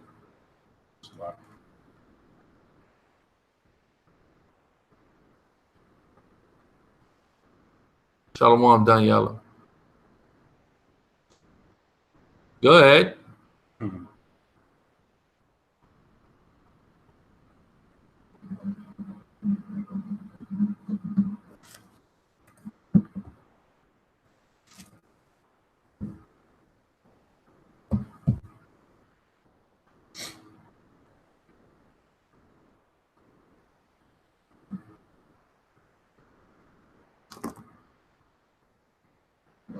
Niggas ain't got questions tonight. Somebody was asking about questions earlier. I think either that or someone typing a long one. What's going on? Can you break down the lunar Sabbath? Okay. No, that's perfect. Perfect time. Which we got a video that's gonna come out on it too. Remember, from the brother that came up on the street. Okay. But yeah, go ahead. What you got? Yep. This is the book of Ezekiel, chapter 46 and verse 1. Thus saith the Lord God. Thus saith the Lord God. Read. The gate of the inner court that looketh toward the east shall be shut the 6 working days. Shall be shut how many days? The 6 working days. Go ahead. But on the Sabbath. On the what? On the Sabbath. And what? It shall be open. And in the day of the new moon. Ooh, so wait a minute. So here we have the inner court shall be closed 6 working days, but shall be open on the Sabbath and the new moon. Okay. Here's the conundrum. If the Sabbath and new moon do not correlate, the inner court cannot be closed 6 days of the working week. It's impossible. That's right. It'll have to be closed to, like, for example, the new moon is tonight. This is a Monday on the white man's calendar. Friday is 4 days from now. So that literally means that it'll be open and then closed 4 days. You see what I'm saying? That doesn't compute. It doesn't make sense. So these things correlate with one another. Give me Genesis 1:14. This book of Genesis, chapter 1 and verse 14. And God said, let there be lights in the firmament. Let there be what? Lights in the firmament. Let there be lights in the firmament. Read. Of the heaven. To divide the day from the night. And let them be for signs. Be for what? For signs. Read. And for seasons. And for days and years. Signs, seasons, days, and years. So the only thing that the Most High God gave us as a calendar were the sun, the moon, and the stars. That was given to us as a calendar. He didn't give us the Hooters calendar. He didn't give us the little puppy calendar. He didn't give us any of that. He gave us the sun, the moon, and the stars. So if we use any other methodology but the sun, the moon, and stars to tell time, we cannot be telling time as the Most High God intended us to. That's not doing that, right? Most High intended us to tell time by what changes with time. The sun dictates hours, right? Every hour the sun is in a different place in the sky. The moon, days, weeks, months, because it has its phases that it goes through, days, weeks, and months. The stars for seasons, man. All right? So if you're going by anything but the moon to dictate days, weeks, and months, which, of course, the Sabbath comes on the seventh day, then you've missed the mark, quite frankly. Certain brothers keep Friday or Saturday. It is what it is. That's their understanding. But very plainly, pursuant to just Ezekiel 46 and Genesis 1, to use any standard outside of the sun, moon, and stars to tell our time Hebraically according to the divine calendar, it don't make any sense. And these brothers know that. A lot of brothers know that, because though they keep a Friday to Saturday Sabbath, they'll go by the sun, moon, and stars for every other thing Hebraically, as if somewhere in the scriptures we're told that we have two calendars. Right? Matter of fact, there's something here in Exodus.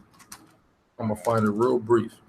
I'm going to find y'all through the spirit and power of Yahweh B'Shem Yahushua, the very first time that the Israelites ever kept the Sabbath.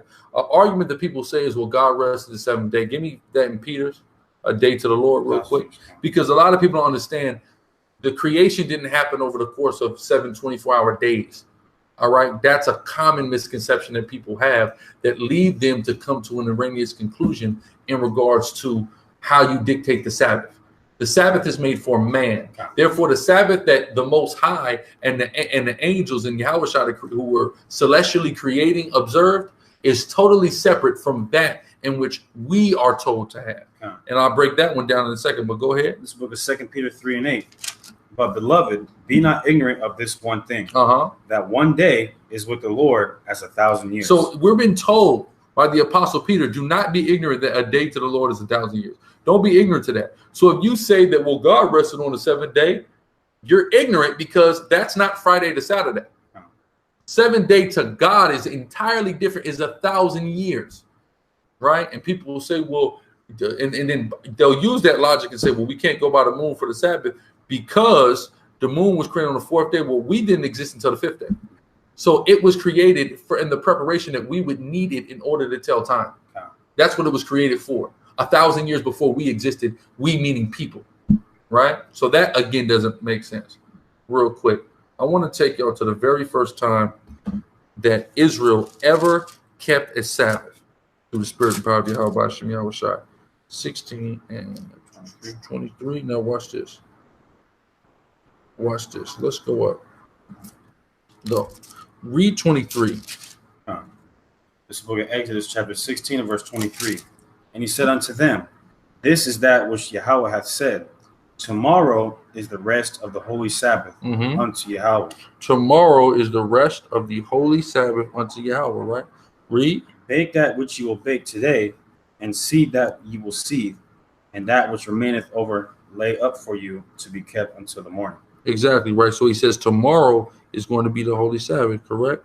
Now watch this.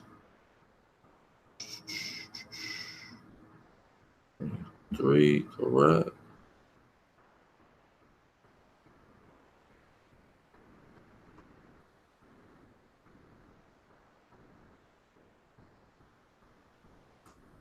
Hold on.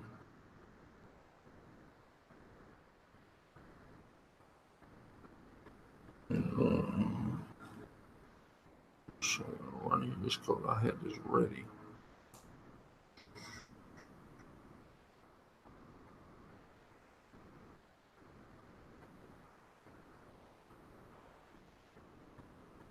And for Street Dude, if you just go to exodus1715.org/calendar, you can get the Sabbath dates on there. Yes, sir. All the feast days. That's right. Feast of First Fruits coming up June the 4th. Lord willing. Hold on. What the hell? I just had it. because it'll tell you here, I think in verse 1. Go to verse 1. Right. There you go. Verse 1 is going to give you a day, right? And I'm going to show you. Go ahead. Read this while I look for the next scripture. Go ahead. This is Exodus 16:1. And they took their journey from Elim, and all the congregation of the children of Israel came into the wilderness of Sin, which is between Elim and Sinai, on the 15th day of the what? Of the 15th day. On the 15th day of the second month after their departing out of the land of Egypt. So on the 15th day of the second month. Now watch this. Hold on. There's one more because some time passes in this. It's going to show you. It's going to correlate with the moon. I just got to find the time pass scripture. So we have on one day it's being kept. On the 15th day is where this starts at. All right.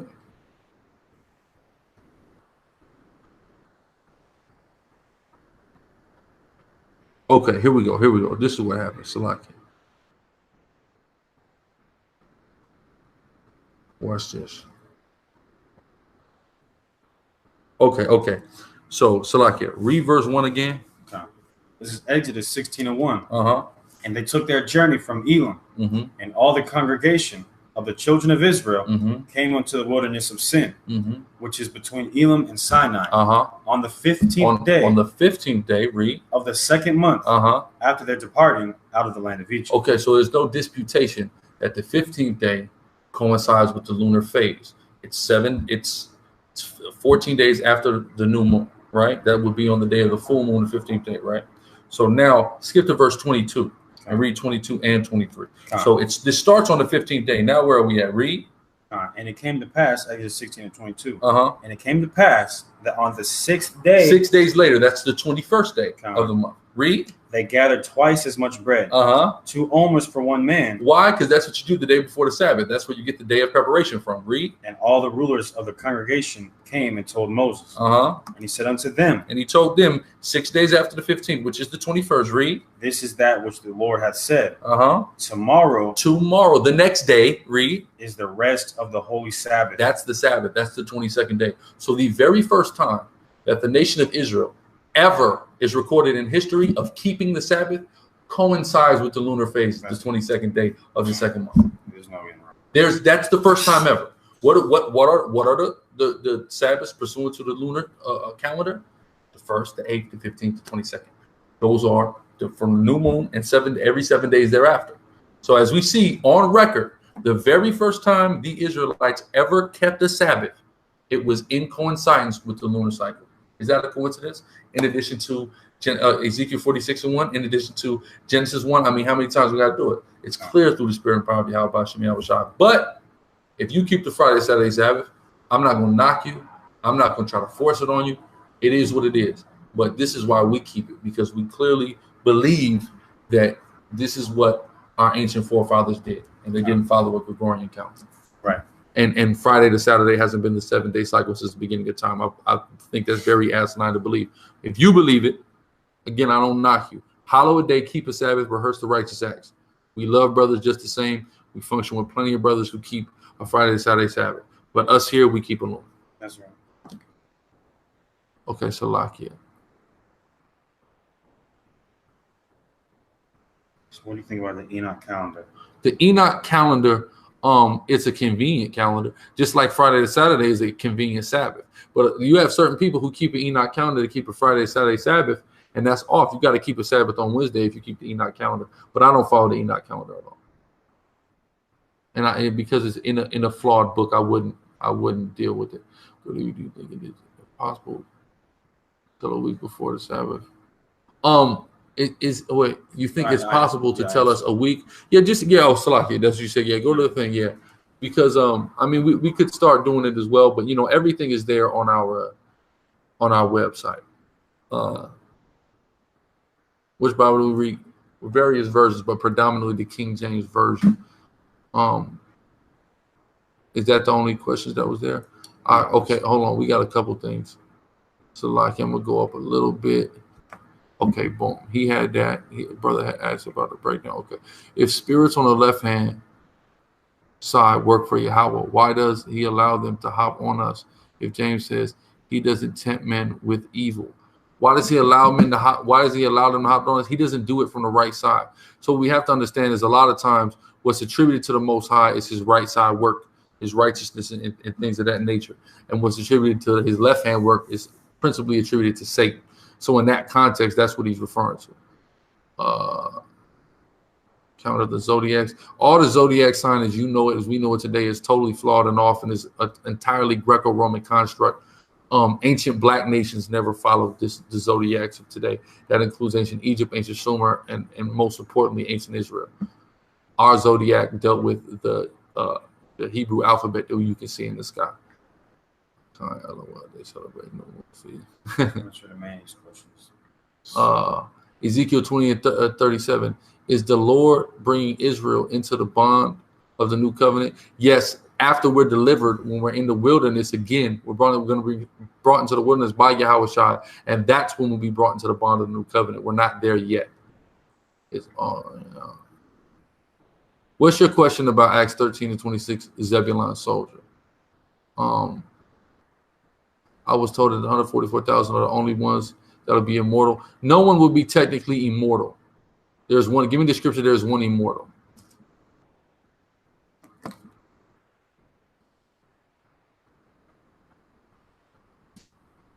Yeah, check the description for the website, but Exodus1715.org. I got it. Go ahead. 1 Timothy 1 and 17. Now unto the King eternal, immortal, invisible, the only wise God, be honor and glory forever and ever. That's right. That's who's immortal, the Most High. All right. Even what did Yahushua had to see death. Right. We see in death, and then in the kingdom, we're not going to die deaths. We're not going to have death, but we aren't going to live forever. We're going to live, you know, a full day like Adam and them used to live. A long time, close to 1,000 years, that area. Right. But we're not going to just live forever. What kind of fabric can we not wear? It's mixed fabrics. Outside of that, you could hypothetically wear a lot of fabric, but it's mixed fabrics that you cannot wear. Right. So, for example, a cotton polyester blend. Now, Exodus with the E, Ayash. The E is on the website. The E is just not on the email, but the E is on the website. Can women wear makeup? Yes, women can wear makeup. Hold on. Yeah. Judith, you got the red book? No. I mean, I got my phone. No, I got it. Judith. Women can wear makeup. There's nothing wrong with that. A lot of guys is pushing like this, like you just can't do anything to look pretty doctrine, and that's not biblical. Let your girl change it up a little bit sometimes. She ain't always got to wear makeup or have her hair a certain way or whatever. But let her change it up, man. Trust me, you'll like it. Good, 10-4. So like it. 10-4? There you go. Yeah. It's the book of Judah, chapter 10, verse 4. And she took sandals upon her feet and put about her bracelets and her chains. So she got dressed up. She put on sandals. She got decked out in jewelry. This sister, Judith, a righteous sister, read. And her rings and her earrings and all her put on ornaments. them hoop earrings. You know how the sisters do. Go ahead. And all her ornaments and decked herself bravely. Decked herself bravely. What is decked? She decorated herself bravely, meaning to get attention. Read. To allure the eyes of all. To allure the eyes.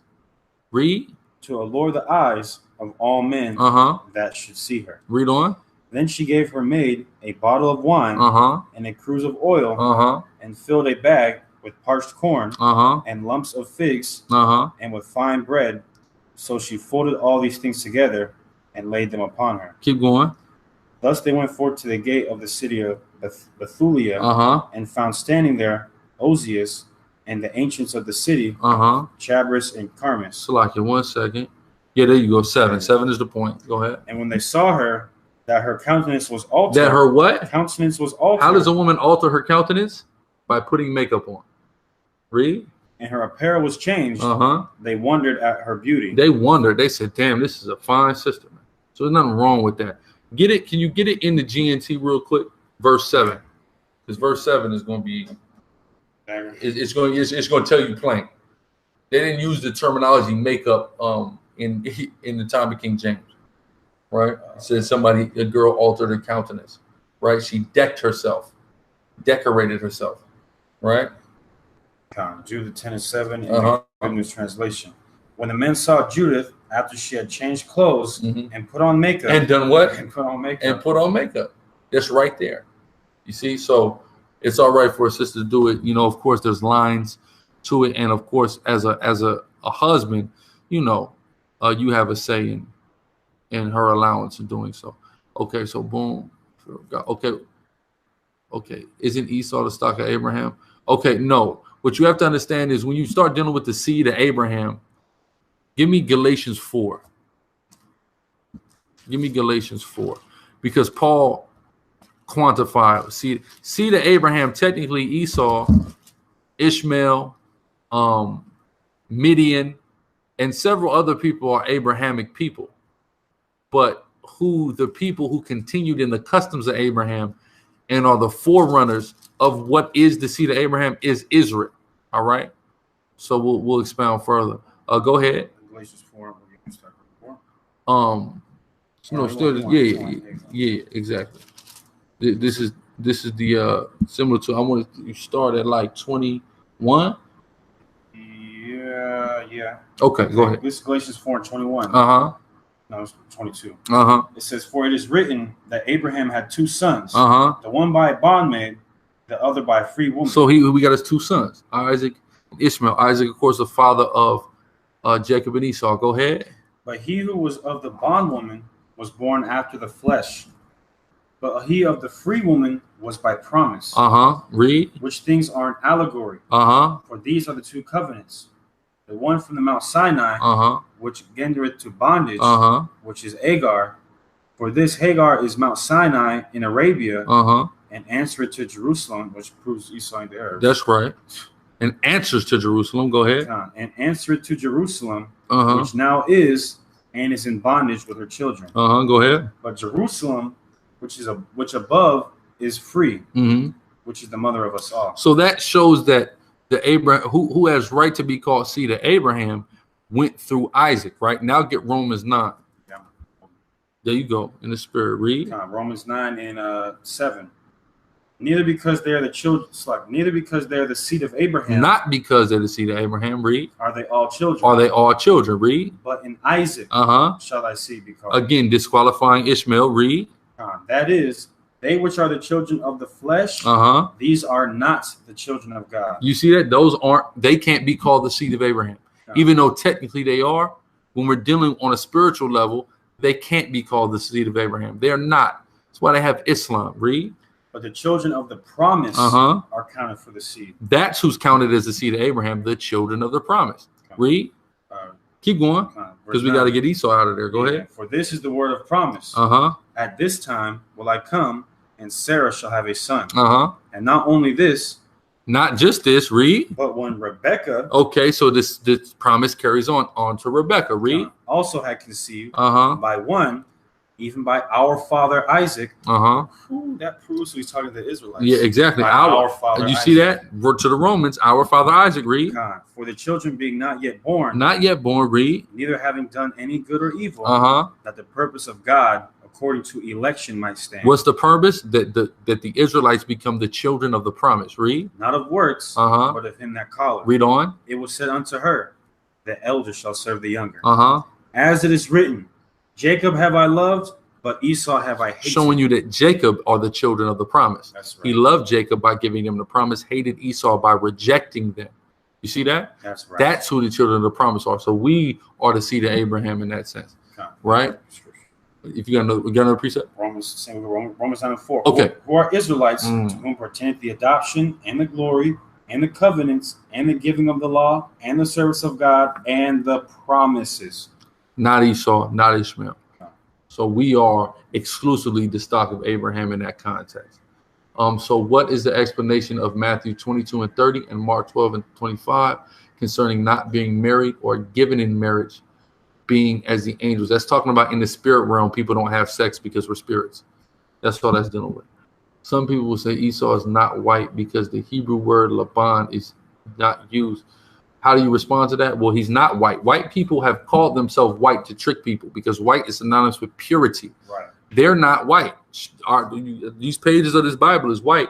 They're not that color. They're red. That's why they're called rednecks. You see what I'm saying? They came out red all over like a hairy garment, Esau. They're white people. They're so-called white people. That's a false construct in and of itself. The same way we're not black people. We're different shades of brown. All of that was invented to trick people. It's called newspeak, right? Shalom to the brother Bino. All praise Yahweh Shem Yahushai. Israel itself a conglomerate of nations. Get that, Genesis 35. I mean, you can say that for sure. That's why you have the African American man, the Jamaican man, the Mexican man, Puerto Rican man, the Brazilian man. That's a conglomerate of nations now. Right. We've been magnified, but read that. This book of Genesis chapter 35 and verse 10. It says, and God said unto him, thy name is Jacob. Thy name shall not be called any more Jacob, but Israel shall be thy name. That's right. And he called his name Israel. And God said unto him, I am God Almighty. Be fruitful and multiply. A nation and a company of nations shall be of thee. That's why. Then you take a look at that 12 tribe chart. That's a company of nations. African American, West Indian, Haitian. But being a West Indian is a company of nations. Even Levi, though we're attributed to our chief location of Haiti, Levi is I mean, the Louisiana Creole, all the other French West Indians, Afro-Argentines, etc. Those are the Afro-Cubans. Those are also Levi. You see what I'm saying? So we all, we're all companies. You have African American. That is the 10th most powerful economically nation in the world. We a company of nations, man.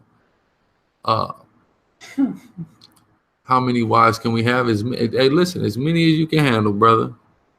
As many as you can handle. There's not a limit in the Bible. Solomon had 1,000, right? Would you have to pray to know exactly what tribe they are from? Some people may. Some people may not have clarity, and they can pray and ask to the Most High, and the Most High show them that. But there are spiritual fruits and indicators to let us know what tribe is which. But sometimes, brother may have a questionable background and, may not know his father and things like that. So you may need to seek the Most High on. But ultimately, your spirit bear witness. Sorry. So when people try to use Ezekiel 3:16-26 to say it was all taken from us as far as being able to wear makeup, dress up, you mean Isaiah 3. How do we come against it if there's...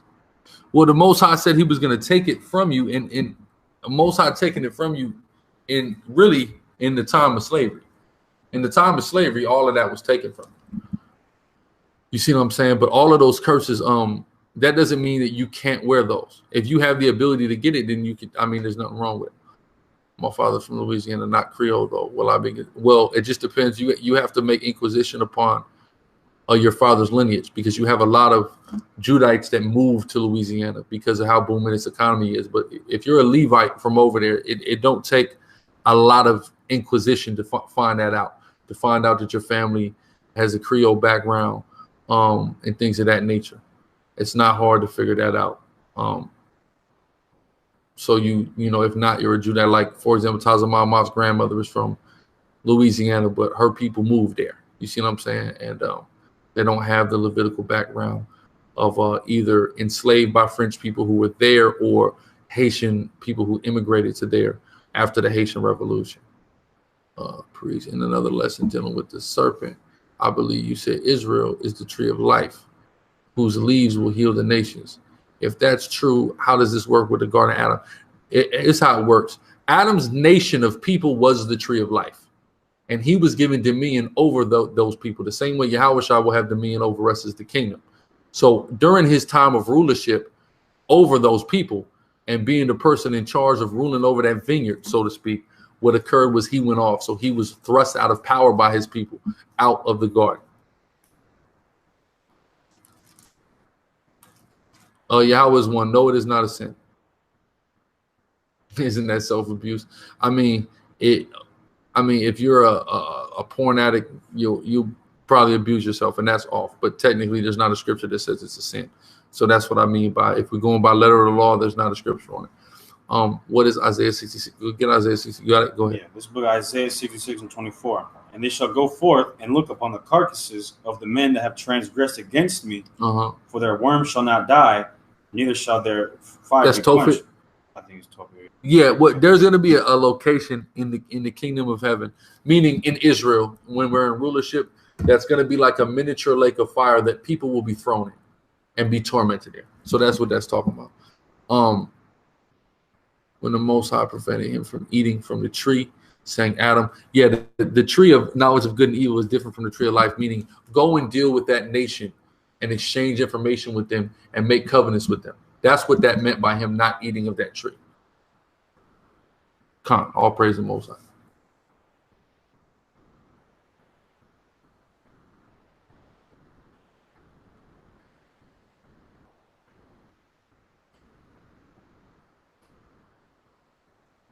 Oh my goodness gracious. See, people, this always come up.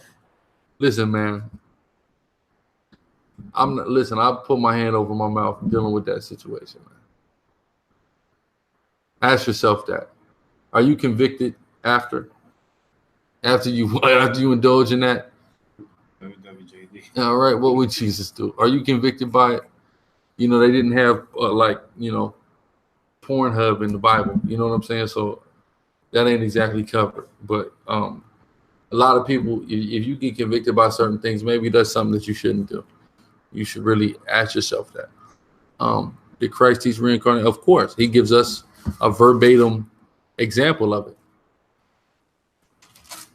Yes, there was many more people than Adam and Eve. There were nations of people. That's who the trees were. And that's who their tree was, the tree of life. Right? So read. This is the book of Matthew, chapter 11, verse 13. For all the prophets in the law prophesied until John. And if you will receive it, this is Elijah who was for to come. He said John the Baptist was Elijah. So he gives us a verbatim example of reincarnation. What are we allowed to eat? I know not pork. Read Leviticus 11 and it'll tell you what you cannot eat. And anything that is not listed on the things that you cannot eat, you can't eat.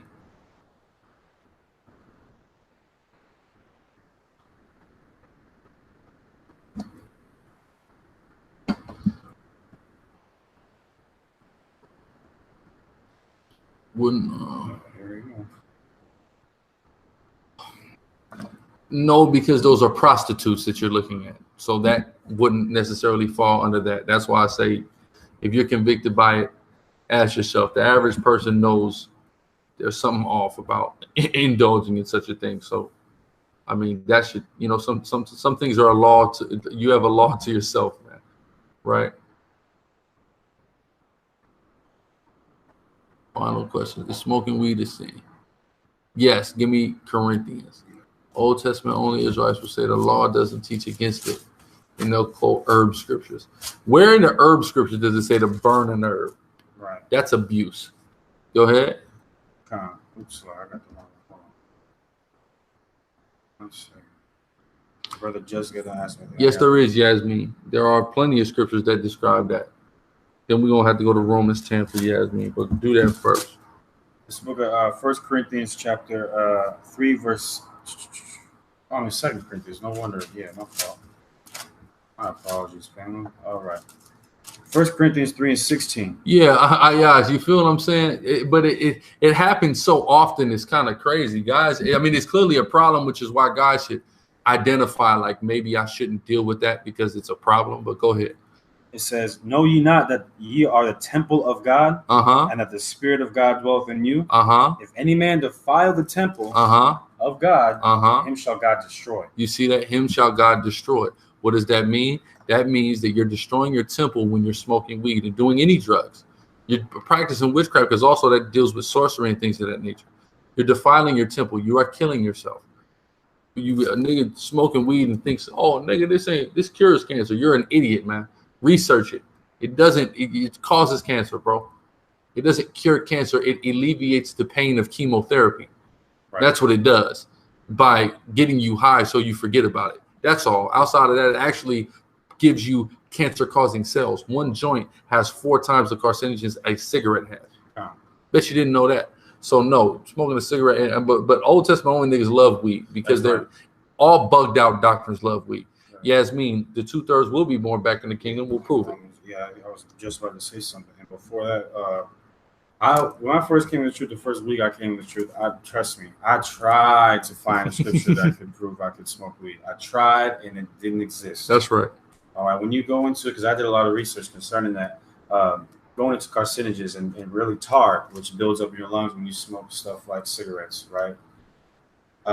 Marijuana causes, I want to say it's either 2 or 3 times more tar to build up in your lungs than even cigarettes. Someone say, oh, weed's more healthy than cigarettes. Well, not necessarily in certain contexts, because it can build up more tar in your lungs than something like cigarettes. Yeah, it has a use to be eaten, to be in a tea and things of that nature. And there are ways, like you have CBD oil, that you can get all the medicinal uses of it without the THC to intoxicate yourself from, right? But go ahead, get that. Yeah.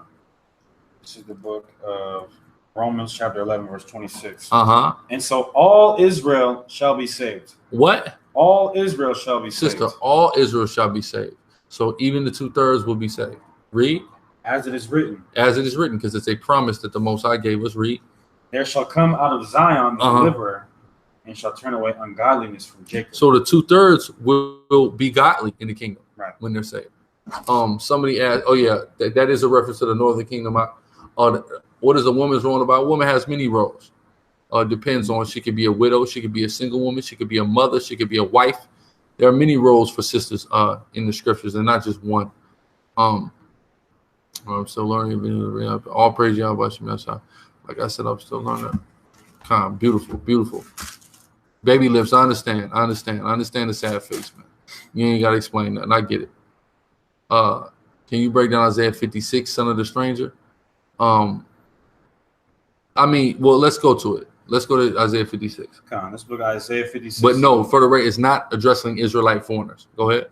And it's 3. Neither let the son of the stranger that hath joined himself to the Lord speak, saying, the Lord hath utterly separated me from his people. He's talking about in the kingdom of heaven. In the kingdom of heaven, non-Israelites are going to come and sacrifice at the Most High's temple. That's it. That's all it means. It has no ramifications on right now, though. That's for sure. But go ahead. Neither let the eunuch say, behold, I am a dry tree. That's right, because the Most High is going to make the eunuch a productive brother in the kingdom, though he may be a eunuch now. All right? So that's it. What if? Then they repent. The same thing with anybody. Anybody, you're an Israelite, you can repent from anything except blasphemy of the Holy Ghost. That's it. What is your approach to teach children? I'll be honest with you. How I teach my daughter is very simple. She's 3 years old. She can't read yet. So what I do is I open the Bible. She understands that the Bible is important. Number one. I open the Bible and I tell her that it says that something is bad. I.e., if she sees Santa Claus on the table, Santa Claus is bad. She'll then open the Bible and say, Santa is bad. So then she understands that Santa is bad. Though verbatim, the Bible doesn't say that. Overall, the scriptures say that Santa is bad. So that's how I get her to understand those things. And of course, also Deacon Hakaz's book that he recently put out. Go to deaconsicari.com. Get that new book that Deacon put out, Our Children's Bible. A beautiful Bible teaching our kids Bible stories using Black and Hispanic imagery. That's right. And also, try to find the SICARRI Sisterhood classes, as well as joining the SICARRI Sisterhood on Facebook, that group, getting you up in there. So like I'm getting a little lost. A lot of these fools are made unclean. Do we need to buy kosher? Give me, you shall eat your bread defiled. Yeah.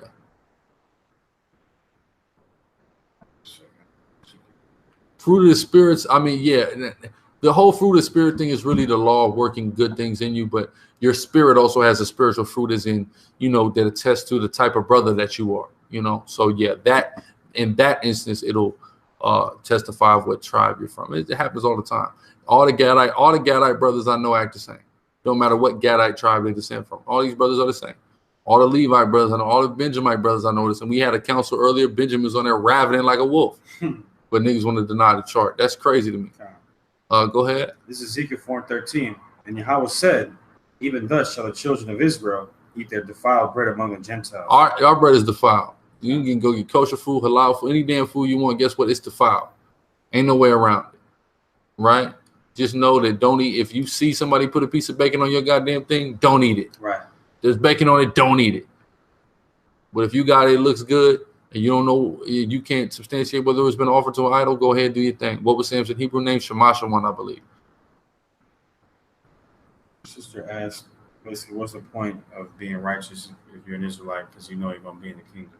What's the point is receiving the reward of being delivered by Yahushua, by seeing your enemy fall, by getting a crown put on your head by Yahushua, and being able to rule for the initial first 1,000 years with Yahushua and the king. Okay, and for sisters like you, being on the side of a powerful brother. That's right. Who will get all those things and reaping his benefits. Go ahead. This is Daniel 12:2. And many of them that sleep in the dust of the earth shall awake, some to everlasting life, and some to shame and everlasting contempt. Boom. So some are going to be ashamed when they wake up to 2/3. They're going to be born and they're going to be ashamed. All right. Brother said, is it a sin to lust after a woman that isn't married? No, it's not. It's not a sin. That's right. All right. I'm going to do a lesson on lust because I had made a Facebook post a couple months ago and people went insane because lust is, people don't understand what lust is. If you want a hamburger, nigga, you're lusting. Does that mean you're evil as hell? Hell nah. All right. If you want your woman, you tell your woman, hey, listen, man, I'm going to have us a night. I want you to dress up in something that I find alluring and appealing, you know, for a night in, and we're going to have some fun with your wife. You mean to tell me I'm not supposed to lust? The Bible tells me to be ravished in the love of my wife. I'm supposed to be into you. I'm supposed to lust. I'm supposed to want you. I'm supposed to be at work thinking about you. I can't get home for your fine ass, right? So it's not wrong to lust. It's just wrong to lust after a woman that belongs to another man. That's wrong. That's evil because it's adultery. I'm still learning. Is Ishmael considered an Israelite? No, Ishmael is an Ishmaelite.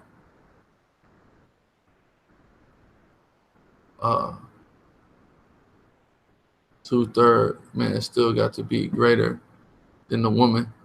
I mean, the order of Israel is man over woman. It's not about, and sister, it's not about being greater.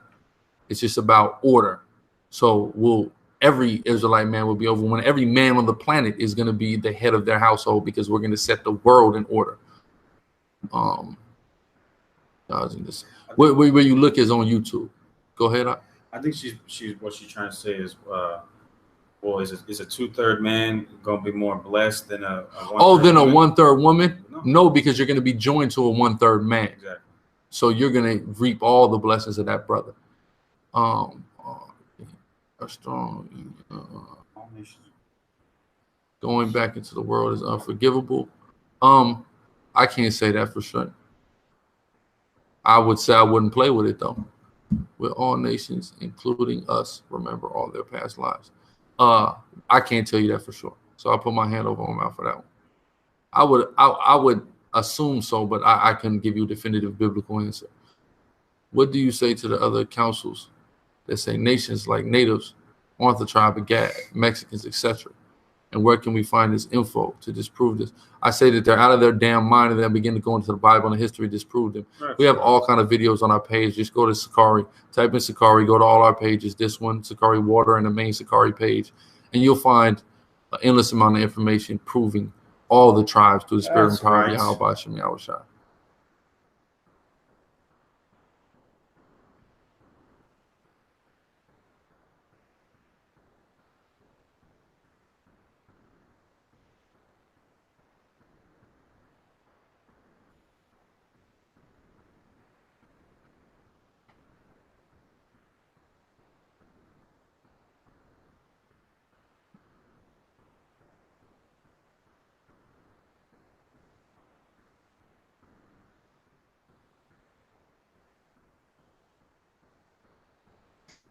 Are we in the beginning of the end? I believe so.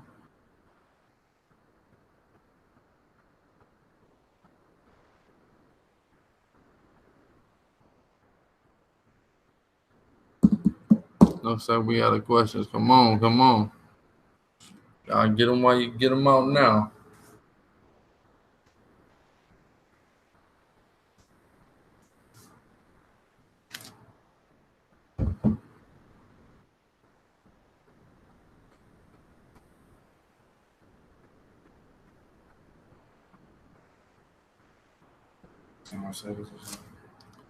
Yeah, man. They're done. With that, we'll give all praise, honor, and glory to Yahweh Shem Yahweh Shai and say Ashar Kadash Shabbat Shalom. Shabbat shalom.